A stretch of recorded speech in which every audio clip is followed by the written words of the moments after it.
प्रिय दर्शकों नमस्कार। आप देख रहे हैं वार्षिक राशिफल का कार्यक्रम और आज हम बात करने वाले हैं मीन राशि के जातकों की। मीन राशि के जातकों का वर्ष 2024 कैसा रहेगा, ग्रहों की स्थिति कितनी सकारात्मक आपके लिए बनी हुई है, कहां आपको सतर्क सावधान रहना होगा, कैसा आपका स्वास्थ्य रहेगा, कामकाज नौकरी व्यवसाय आर्थिक स्थिति के दृष्टिकोण से ये वर्ष आपके लिए कितना महत्वपूर्ण रहने वाला है, इन तमाम बातों की चर्चा हम इस वार्षिक राशिफल के कार्यक्रम में करने वाले हैं। प्रिय दर्शकों, किसी भी राशि फल को अपनी जन्म की राशि के अनुसार ही देखना चाहिए, न कि लग्न कुंडली अथवा नाम राशि पर।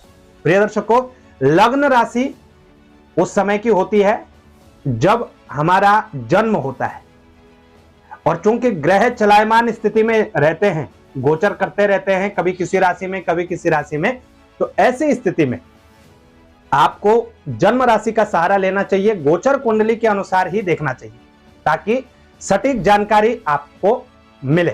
तो ये जो वार्षिक राशिफल का कार्यक्रम है इसको भी आप अपनी जन्म राशि से ही देखिएगा, लग्न कुंडली से न देखें। प्रिय दर्शकों, जब भी हम वर्षफल की बात करते हैं तो वर्षफल में कुछ ग्रह महत्वपूर्ण होते हैं, जैसे कि आपके राशि स्वामी हैं। राशि स्वामी ग्रह की बहुत बड़ी भूमिका होती है, उसकी पोजीशन, उसकी स्थिति आप पर क्या इंपैक्ट डालेगी। आपकी जन्म राशि के अनुसार आपके लिए सबसे महत्वपूर्ण ग्रह कौन सा है, जो सबसे ज्यादा कारक है, उसकी स्थिति कैसे रहेगी, इस पर भी निर्भर करता है। और दो ग्रह ऐसे होते हैं जो हर मीन राशि के जातकों के लिए अलग अलग होते हैं, क्योंकि जब भी ग्रहों का प्रभाव पड़ता है ये हमारी आयु के अनुसार फल देते हैं। मान लीजिए उदाहरण के लिए एक मीन राशि के जातक 60 वर्ष के हो सकते हैं, 30 वर्ष के हो सकते हैं, 20 वर्ष के हो सकते हैं, और एक मीन राशि के वो जातक होंगे जिन्होंने अभी अभी जन्म लिया है, लेकिन उसका जो फल है, जो वार्षिक वर्ष फल है, वो सबके लिए अलग अलग घटित होगा। उसका कारण है आपकी जन्म पत्रिका में आपकी आयु के अनुसार कौन सी महादशा चल रही है, किस ग्रह की महादशा है, उस ग्रह की स्थिति आपकी पत्रिका में कैसी है। यदि उच्च ग्रह की महादशा चल रही है और वर्षफल में कितना भी नकारात्मक प्रभाव आपको बताया गया हो तो कहीं ना कहीं वो बैलेंस हो जाएगा, बल्कि शुभता देने का कार्य भी कर सकता है, लेकिन बैलेंस बना करके रहेगा। और यदि आपकी जन्म पत्रिका में किसी क्रूर ग्रह की महादशा चल रही है, ऐसे ग्रह की जो आपके लिए कारक नहीं है या नीच राशि के अंतर्गत आपकी पत्रिका में बैठा हुआ है, तो उसका प्रभाव अलग होगा। चाहे वर्षफल में कितना ही शुभ बताया गया हो, लेकिन वो कहीं ना कहीं नकारात्मकता का प्रभाव आपको देने का कार्य करेगा। तो महादशा वाला ग्रह महत्वपूर्ण है। और दूसरा जो ग्रह है वो है आपकी अंतरदशा वाला ग्रह। आपकी जन्म पत्रिका में महादशा के अंतर्गत इस ग्रह की अंतरदशा चल रही है, तो इस बात को बहुत ध्यान से देखना चाहिए। जब भी हम वर्षफल देखते हैं, जन्म पत्रिका को खोल करके देखिए आपके ऊपर कौन सी महादशा चल रही है, किस ग्रह की अंतरदशा चल रही है और उस ग्रह की स्थिति आपकी पत्रिका में कैसी है। उसके उपरांत ही वर्षफल का विवेचन करना चाहिए या उसके शुभाशुभ फल घटित होते हुए नजर आएंगे। प्रिय दर्शकों, मीन राशि हमारे भचक्र की अंतिम राशि है। इस राशि के स्वामी देवगुरु बृहस्पति होते हैं। मीन राशि द्विस्वभावी राशि है और कफ प्रकृति वाली राशि है, यानी मीन राशि में जिन भी जातकों का जन्म हुआ है उनको कहीं ना कहीं कफ से संबंधित समस्याएं देखने को मिलती है।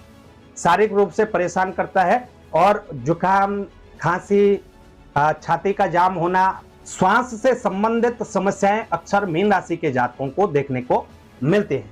प्रिय दर्शकों, क्योंकि द्विस्वभावी राशि है मीन राशि, तो मीन राशि के जातकों को भी निर्णय लेने में कहीं ना कहीं कठिनाइयां आती हैं। ये दुविधा में फंसे रहते हैं किसी कार्य को करते समय, या आप स्टूडेंट हैं तो सब्जेक्ट लेते समय ही कंफ्यूज हो जाते हैं कि मुझे क्या लेना चाहिए, मेरे लिए क्या श्रेष्ठ है, मैं क्या कर सकता हूं। ये फंसे रहते हैं, उलझे रहते हैं, क्योंकि राशि का स्वभाव ही द्विस्वभावी। प्रिय दर्शकों, यदि आपकी मीन राशि है तो आपको किसी से या तो मार्गदर्शन ले लेना चाहिए, या आपके बच्चों की मीन राशि है तो अपने बच्चों को टाइम टाइम पर मोटिवेट करते रहिएगा। तो इस बात का जरूर ध्यान रखिएगा कि मीन राशि के जो जातक होते हैं ये निर्णय लेने की क्षमता इनकी थोड़ी सी कमजोर होती है। वैसे मीन राशि के जातक स्वभाव से बड़े सुंदर होते हैं, हृदय से दयालु भी होते हैं, देवगुरु बृहस्पति का आशीष इन पर होता है, तो कहीं ना कहीं विनम्र स्वभाव इनका रहता है। चाहे किसी भी कार्य क्षेत्र में हो, कोई सा भी कार्य हो, अगर आप मीन राशि के जातकों के लिए कोई सा भी कार्य बोल देते हैं तो ये बड़े ही सहर्ष उसे स्वीकार करते हैं और अपने कार्य को पूर्ण करते हैं, एक जिम्मेदारी निभाते हैं और जिम्मेदारी निभाते हुए कार्य करते हैं। मीन राशि के जातकों के लिए सबसे अच्छे जो ग्रह हैं वो हैं देवगुरु बृहस्पति, जो आपके राशि स्वामी होते हैं, लेकिन इसके साथ साथ केंद्राधिपति दोष भी बृहस्पति को लगता है, तो बृहस्पति का उपाय भी आपको अवश्य करना चाहिए। उपाय हम आपको अंत में बताएंगे। इसके साथ साथ पंचमेश चंद्रमा भी मीन राशि के जातकों के लिए शुभ होते हैं। कहीं ना कहीं पंचमेश चंद्रमा भी आपकी स्थिति को मजबूत करती है। और दूसरा जो ग्रह है वो है बुधदेव। बुधदेव भी 2 केंद्रों के स्वामी आपके लिए होते हैं, तो मीन राशि के जातकों के लिए बुध भी केंद्राधिपति दोष लगाते हैं और बुध का भी आपको उपाय कर लेना चाहिए। प्रिय दर्शकों, मीन राशि के जातकों के लिए देवगुरु बृहस्पति की स्थिति शुभ है और आपको उसका लाभ नहीं मिल रहा है, तो कहीं ना कहीं मीन राशि के जातकों को देवगुरु बृहस्पति को मजबूत करने के लिए शुभ रत्न पुखराज रत्न धारण करना होगा। रत्न अपना प्रभाव देते हैं, इसलिए यदि शुद्ध रत्न आप धारण करते हैं तो निश्चित ही आपको लाभ देखने को मिलेगा। और पारिवारिक सुख, वैवाहिक सुख यदि इन सुखों से वंचित है तो पन्ना रत्न आपको धारण करना चाहिए। ध्यान रखिएगा, किसी भी रत्न को धारण करने से पहले किसी सुयोग्य ज्योतिषी द्वारा परामर्श अवश्य लीजिएगा। रत्न को धारण करते समय आपको बहुत ध्यान रखना होगा। और यदि ग्रह पीड़ित है, ग्रह कहीं ना कहीं गलत भाव में बैठा हुआ है, किसी मारक भाव में बैठा हुआ है, तो आपको रत्न धारण करने से बचना भी होगा। तो सुयोग्य ज्योतिषी द्वारा परामर्श लेकर के ही आप रत्न धारण करिएगा। आप मीन राशि के जातक हैं, वर्ष 2024 के अंतर्गत 24, 28, 33, 38 और 45वें वर्ष के भीतर हैं, तो मीन राशि के जातकों के लिए वर्ष 2024 बहुत बड़ी सौगात लेकर के आ रहा है। प्रिय दर्शकों, ये आपके भाग्योदय कारक वर्ष है और निश्चित ही 2024 में आप वो सब कुछ प्राप्त कर सकते हैं जिसकी आप चाह करते हैं। तो यदि आप इन वर्षों में हैं, 24, 28, 33, 38 और 45वें वर्ष के भीतर हैं 2024 के अंतर्गत, तो निश्चित ही बहुत बड़ी सफलता आपको हाथ लग सकती है।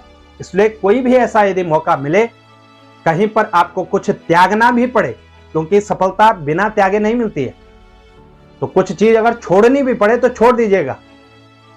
अगर जीवन में आगे बढ़ना है तो कुछ चीजों को पीछे छोड़ना पड़ता है। तो कोई सा भी यदि आपको मौका मिलता है तो निश्चित ही आपको उसका तुरंत लाभ ले लेना चाहिए, तुरंत उस चीज को लपक लेना चाहिए। तो ध्यान रखिएगा, जो जातक इन वर्षों में है आपके लिए विशेष वर्ष है। अब चलते हैं आपके ग्रह गोचर स्थिति की ओर। वर्षारंभ में कैसी ग्रह गोचर स्थिति मीन राशि के जातकों के लिए बन रही है, ध्यान रखिएगा। ये जो ग्रह गोचर स्थिति है 1 जनवरी 2024 की है, अंग्रेजी नववर्ष की। ये संपूर्ण वर्ष नहीं रहेगी। कुछ ग्रह हैं जो एक ही स्थान पर एक ही भाव में संचरण करेंगे, लेकिन बाकी सभी ग्रह लगभग परिवर्तन करते हैं। तो ये आपकी 1 जनवरी 2024 की कुछ ऐसी स्थिति बन रही है। मीन राशि के स्वामी हैं देवगुरु बृहस्पति, जो कि मेष राशि में संचरण कर रहे हैं, दूसरे भाव में स्थित हैं। राहु मीन राशि में ही स्थित है, लग्न में विराजमान है। चंद्रमा की बात करें, चंद्रमा सिंह राशि में 6वें भाव में स्थित है। केतु 7वें भाव में कन्या राशि में संचरण कर रहा है। बुध और शुक्रदेव वृश्चिक राशि के अंतर्गत भाग्य भाव में स्थित है। सूर्य और मंगल देव धनु राशि में कर्म भाव में संचरण कर रहे हैं। और शनिदेव की बात करें तो शनिदेव कुंभ राशि में 12वें भाव के अंतर्गत विराजमान है। यह आपकी वर्ष आरंभ की पत्रिका है। इनमें कई ग्रहों का तो परिवर्तन होता रहता है। चंद्रमा की ही बात करें तो चंद्रमा तो 2 से सवा 2 दिन के भीतर ही राशि परिवर्तन कर देते हैं। सूर्य 1 माह में एक बार राशि परिवर्तन कर देते हैं। मंगल देव की बात करें तो मंगल देव 32 से 40-45 दिन के भीतर राशि परिवर्तन कर लेते हैं, यानी ग्रह चलते रहते हैं। लेकिन कुछ ग्रह ऐसे भी हैं जो संपूर्ण वर्ष एक ही भाव में स्थित रहते हैं। तो उन ग्रहों को पहले देख लेते हैं। प्रिय दर्शकों, इस संपूर्ण वर्ष भर आप पर शनि की 7.5 का प्रभाव रहेगा। शनिदेव आपके लिए वर्षारंभ से लेकर वर्षांत तक कुंभ राशि 12वें भाव के अंतर्गत ही स्थित होंगे। यहां पर कुछ नकारात्मक स्थितियां आपको देने का कार्य करेंगे और कुछ सकारात्मक स्थितियां भी देंगे। उसके बाद राहु और केतु 2 ऐसे और ग्रह हैं जो संपूर्ण वर्ष एक ही राशि में स्थित होंगे। राहु मीन राशि में ही स्थित है, लग्न में स्थित है। निश्चित ही नकारात्मक स्थितियां ही देंगे। और केतु ये 7वें भाव में स्थित है, कन्या राशि के अंतर्गत विराजमान। ये संपूर्ण वर्ष ऐसे ही रहेंगे। देवगुरु बृहस्पति की बात करें तो देवगुरु बृहस्पति की स्थिति जो है प्रथम 4 माह 1 जनवरी से लेकर के 30 अप्रैल तक देवगुरु बृहस्पति मेष राशि में संचरण करेंगे दूसरे भाव में। और यहाँ पर देवगुरु बृहस्पति कारक होते हैं, तो प्रथम 4 माह तो कुछ ना कुछ अच्छी स्थिति आपके लिए अवश्य होगी। उसके उपरांत देवगुरु बृहस्पति पराक्रम के भाव में स्थित होंगे वृषभ राशि के अंतर्गत, और ये कार्य क्षेत्र में अचानक से बदलाव देने का कार्य आपको अवश्य करेंगे। और ये 1 मई से लेकर के 31 दिसंबर तक यहीं पर स्थित होंगे। प्रिय दर्शकों, शनिदेव और देवगुरु बृहस्पति वक्री मार्गी होंगे, लेकिन इसी राशि में रहेंगे। उसके उपरांत 14 मार्च से लेकर के 12 अप्रैल तक सूर्य और राहु की ग्रहण युति आपके लग्न में बनेगी। यहां आपको सतर्क सावधान रहना होगा। और 23 अप्रैल से लेकर के 31 मई तक और 23 अप्रैल 2024 से लेकर के 31 मई 2024 तक मंगल और राहु की युति बनेगी, जो कि अंगारक योग बनता है, और ये भी लग्न में ही स्थित होंगे।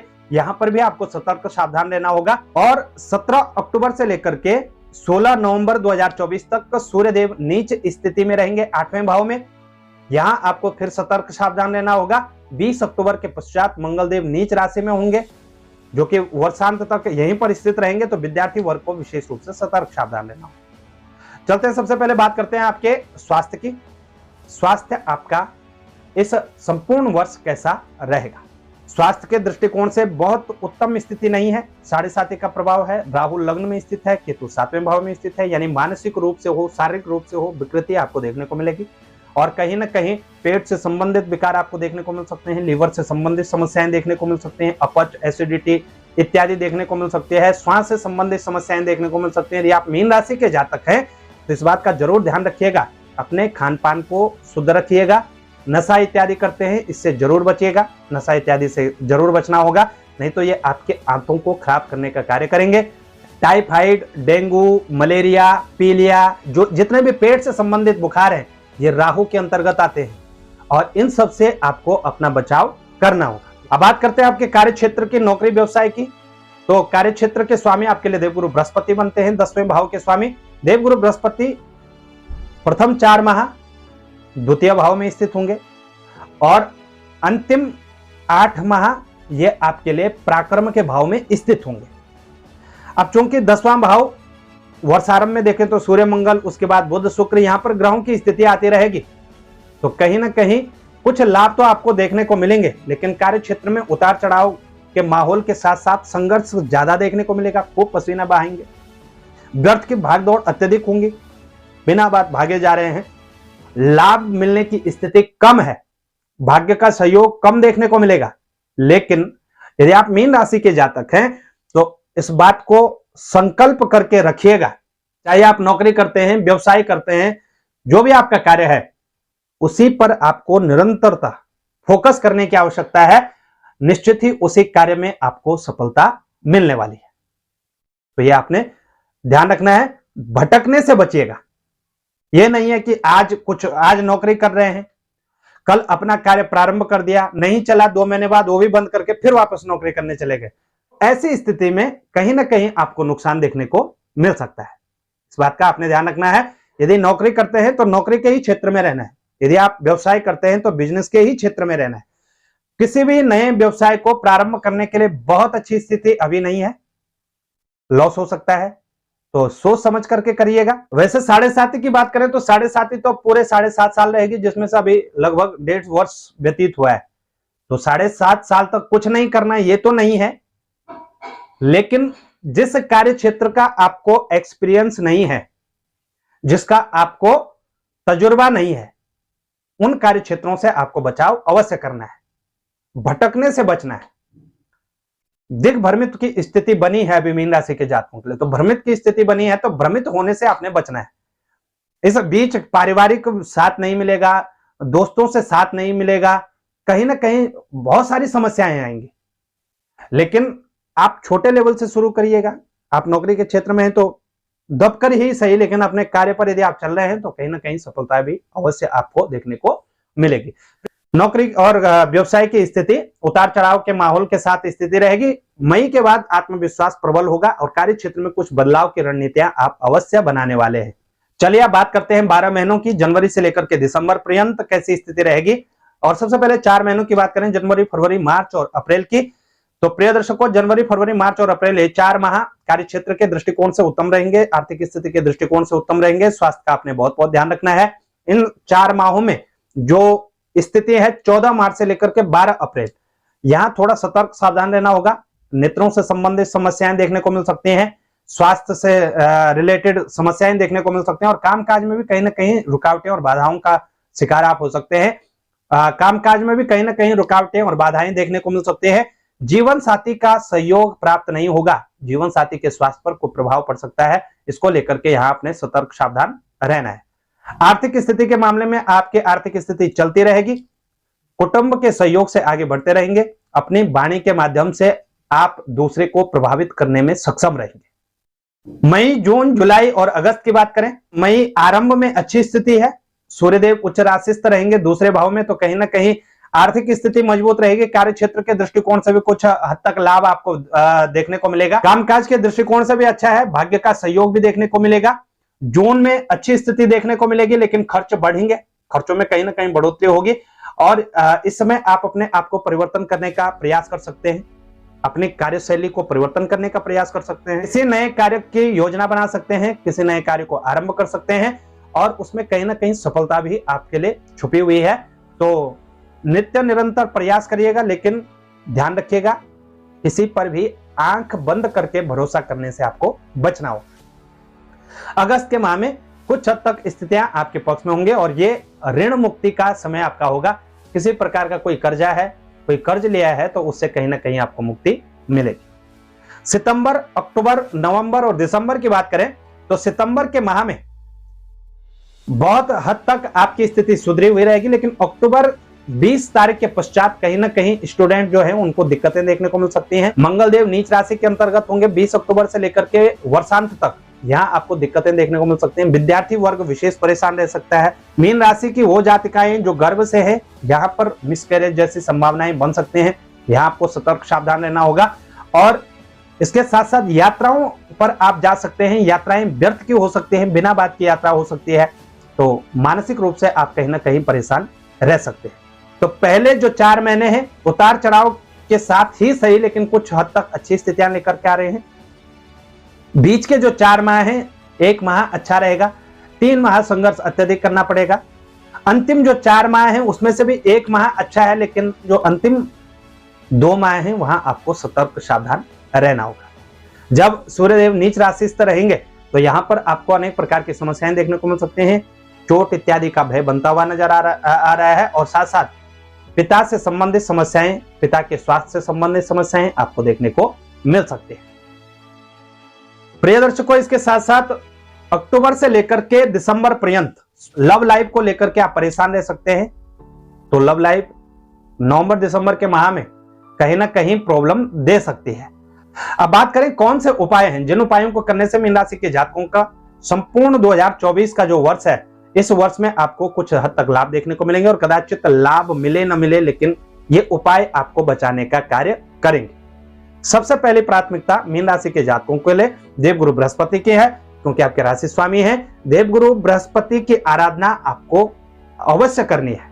हर वीरवार को केले के पेड़ में पीले चने की दाल चढ़ाइएगा और हल्दी मिश्रित जल चढ़ाइएगा। ओम विष्णवे नमः, ओम विष्णवे नमः, ओम नमो भगवते वासुदेवाय नमः या गुरु गायत्री मंत्र का जप अवश्य करिएगा। कम से कम 108 बार गुरु गायत्री मंत्र का जप करिए। और गुरु गायत्री का मंत्र क्योंकि थोड़ा वैदिक मंत्र है, लंबा मंत्र है, तो ओम ग्रांग ग्रीं ग्रौम सह गुरुवे नमः इस मंत्र का जप कर सकते हैं। नहीं तो ओम विष्णवे नमः, विष्णवे नमः, विष्णवे नमः इस मंत्र का आपने जप करना है संपूर्ण वर्ष। संकल्प पूर्वक बृहस्पति का व्रत कर सकते हैं। शुक्ल पक्ष के बृहस्पतिवार से इस व्रत को आरंभ करना चाहिए। इसके साथ साथ शनि की 7.5 का प्रभाव है, तो 7.5 के लिए हर शनिवार को, और ये उपाय जो है कृष्ण पक्ष के शनिवार से करिएगा, हर शनिवार को सायंकाल भगवान शनिदेव के मंदिर में जाकर के उनको सरसों के तेल का अर्पण करिएगा। प्रिय दर्शकों, शनिदेव को सन्मुख होकर के, मतलब सामने से प्रणाम नहीं करना चाहिए। शनिदेव को प्रणाम करने का यह तरीका है, पीछे हाथ करके और साइड में नीचे नजर झुका करके शनिदेव को प्रणाम करना चाहिए। वहां पर सरसों के तेल का दीपक जलाइएगा और सरसों का तेल दान करिएगा, निश्चित लाभ मिलेगा। इसके साथ ही शुक्ल पक्ष अष्टमी के दिन रात्रि काल में भैरव मंदिर में जाकर के जलेबी व इमरती का भोग लगाइएगा और उसको वहां पर बांट दीजिएगा और कुछ ग्रहण कर लीजिएगा।